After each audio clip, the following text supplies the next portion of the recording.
Alright guys, so what we're getting into today are segments, essentially segment lengths, and the intersection of different types of segments and what relationships they create with circles.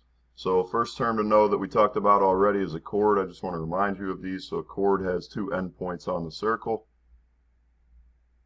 And we talked about one of the properties of the chord is if you draw a chord, it's always got a radius that extends that is the perpendicular bisector. So there always exists a radius that is the perpendicular bisector of that chord. And we use that in a couple different ways. But that's one of the properties of chords I just wanted to remind you about. So this would be a 90-degree angle. These two segments would be chopped in, or I'm sorry, this chord would be chopped into two congruent segments. So there always exists a radius for every chord that is the perpendicular bisector. Alright? A secant. A secant is essentially a line or a segment that extends through a circle and has two endpoints on the circle.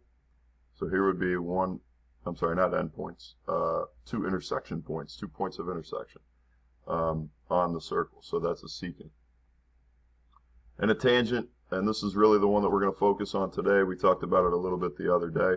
A tangent is a line that intersects a circle.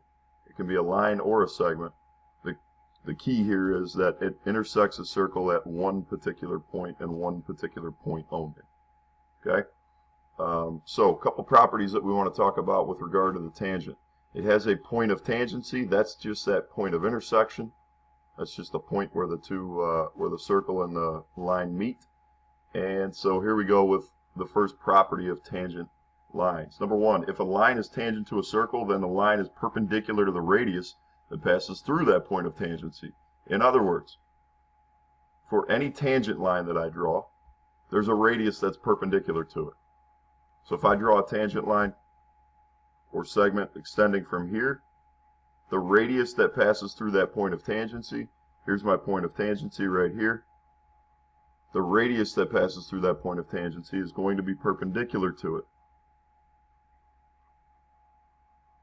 So that's kind of nice for us because we know a lot of stuff about right angles and right triangles and things like that, and we'll see kind of how to apply it. But the key here is anytime you hear tangent, you should think perpendicular radius. Perpendicular radius. All right? So that's the first property. A couple different ways that we can use this property. The area of circle O is 64 pi. So area equals 64 pi. Find the measure of LM, assuming that, and this should probably be written on here, is tangent to circle O.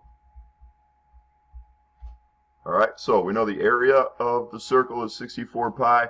We've got this segment here, LM, that's tangent, which means we've got a perpendicular radius. Alright, OM is a radius, therefore it has to be perpendicular. So essentially what we're dealing with is a right triangle. So we know how to find the area of a circle. We know that the area of a circle is always pi r squared. And specifically for this one, it's going to be equal to 64 pi. So we can go through and solve for our radius. What we want to find is the measure of LM. So go through and solve, divide by pi, and those two cancel. R squared is equal to 64. Take the square root. Technically you should get a plus or minus 8, but we know that the minus doesn't make any sense here because we're dealing with a length. So only the positive version works. So our radius is going to be equal to 8. And the radius here, that's one of the sides of our triangle. So from here, again, we're dealing with the right triangle. Anytime you see a tangent line, you should be thinking right angle. And here we've created a right triangle. So if I want to find LM, I can use Pythagorean theorem in order to find that measure. So I've got my hypotenuse squared is equal to one of the sides squared plus the other side squared, and that's the one I'm interested in is LM. So 11 squared is 121. Move your 64 over, so it's going to be minus 64, and that's equal to LM squared. 121 minus 64 is 57. That's equal to LM squared. So the square root of 57 is equal to LM. And because we're trying to find the length of a side, it kind of makes sense to go ahead and simplify that and find a decimal for that. So the square root of 57 is about 7.55. So 7.55 is about the length of LM when we're done.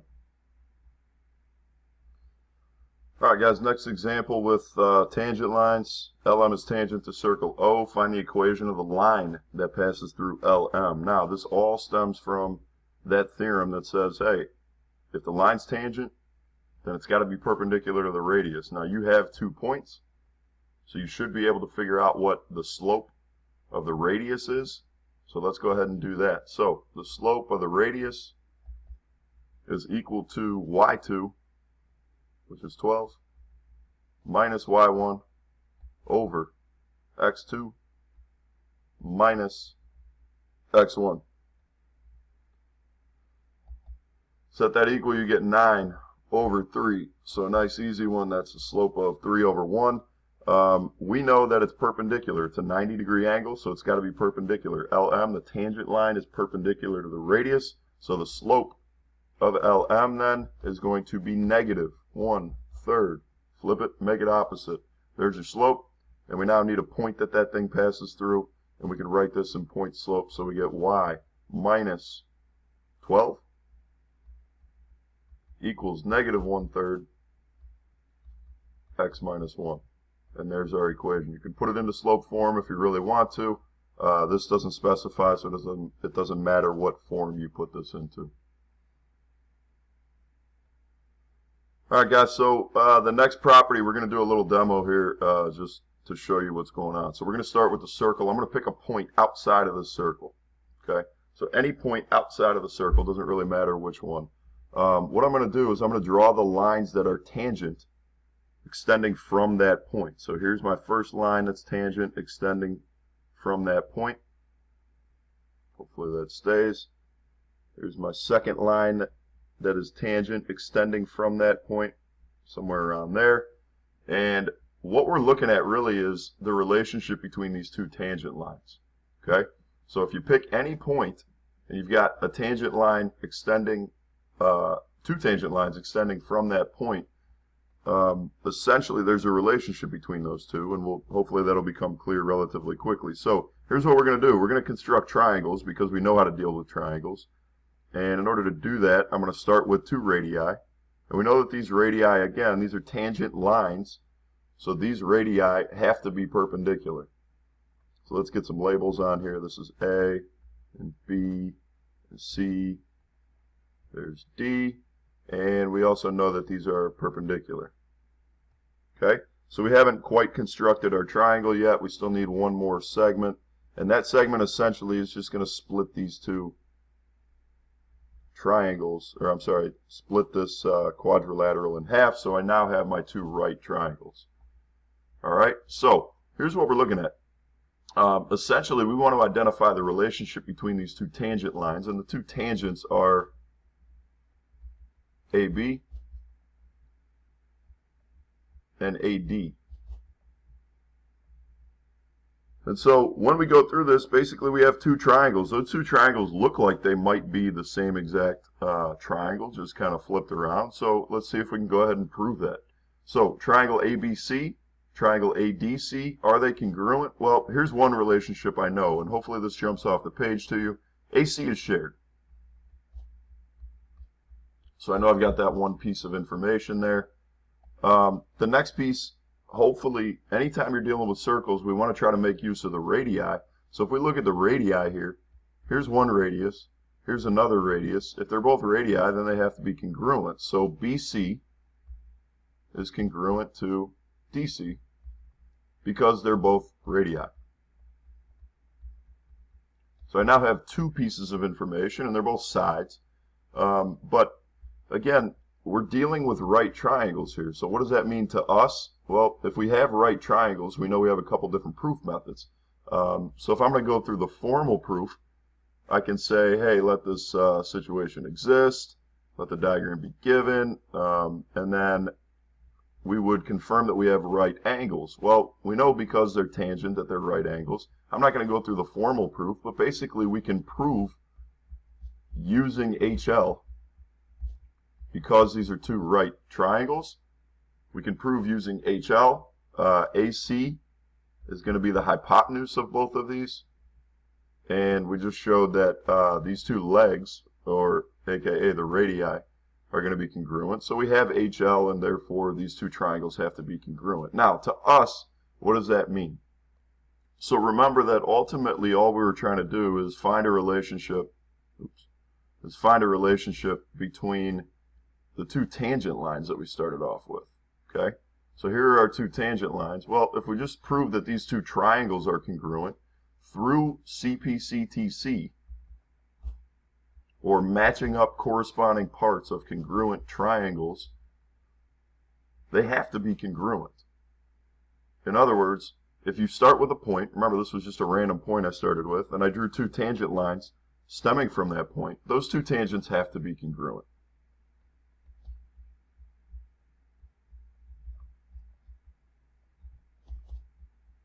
Alright, and that's true for any point, for any two tangents stemming from the same point. And so here's the theorem. If two segments from the same point are tangent to a circle, then they have to be congruent. They have to be exactly the same length. And we can use that relationship in a variety of ways. Alright, so just a really quick, easy, simple example of how you would use that relationship. Here we've got a point, point J. And I've got two tangent lines, JK and JL are both tangent to the circle, and we want to find the length of segment JK. So how would we go about this? Well, I know if there are two tangent lines stemming from the same point, then I can just set those equal. They're exactly the same length, no matter what point we're talking about here. So I set those equal. I end up with 2x equals 10.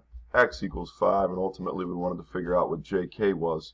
So JK equals 4 times 5 plus 1. So JK is equal to 21.